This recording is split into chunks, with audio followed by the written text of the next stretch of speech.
মাই dear learners, তাহলে আজকে আমরা আলোচনা করব বা ডিসকাস করব ইংলিশ সেকেন্ড পার্টের ভেরি ইম্পর্টেন্ট একটা টপিক, ঠিক না? বিশেষ করে ক্লাস 9 10 এর জন্য এটা, ঠিক না? এই টপিকটা ক্লাস 6 7 8 এ নাই, এটা শুরু হয় মূলত ক্লাস 9 থেকে কোশ্চেন ট্যাগ অথবা ট্যাগ কোশ্চেন, ঠিক না? ট্যাগ মানে কি? ট্যাগ মানে একটু সংক্ষিপ্ত সংযোজন।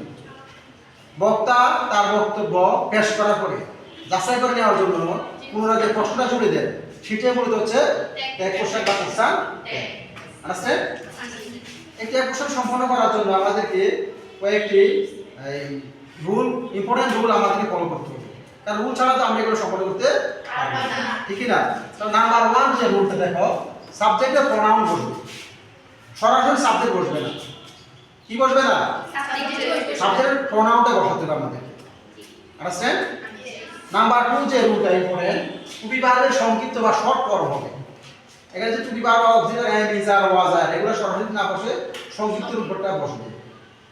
যেমন হি ইজ এ টিচার, এটা আনসারটা হবে ইজন্ট হি, নট ওটা ব্যবহার করব না আমরা, ঠিক না?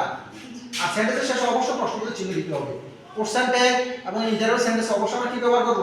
প্রশ্নবোধক চিহ্ন ব্যবহার করব, ঠিক না? নাম্বার 3 রুল দেখো, ফার্স্ট পারসন সিঙ্গুলার নাম্বার থাকে।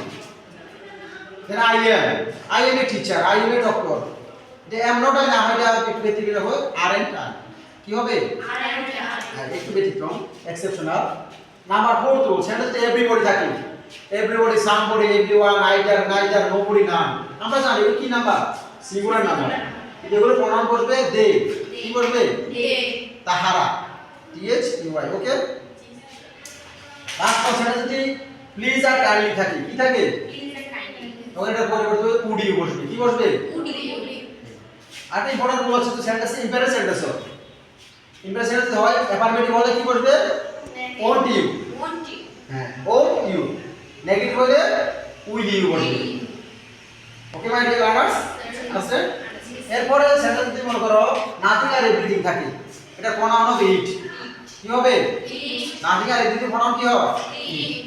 আর সেন্টেন্সে লেটস বা লেটাস থাকে, শ্যাল বি, এটার পরিবর্তে আনসার হবে শ্যাল উই। আর যদি লেট হিম লেট মি থাকে, আনসার হবে উইল ইউ, ঠিক না? আর যদি আরেকটা রুল হচ্ছে ইম্পর্টেন্ট, সেটা হচ্ছে যে সেন্টেন্সে শার্ট বা শাট আপ থাকে, সেটা করবে কুড ইউ, ঠিক না? তাহলে এইটাই মূলত আমাদের কোশ্চেন ট্যাগ সম্পন্ন করার এই রুলগুলো। আর যেটা থাকতে পারে মোস্ট ফেভারিট বা ভেরি কমন টপিকের এই রুলগুলি। Okay, understand my dear learners? Thank you everybody. Okay.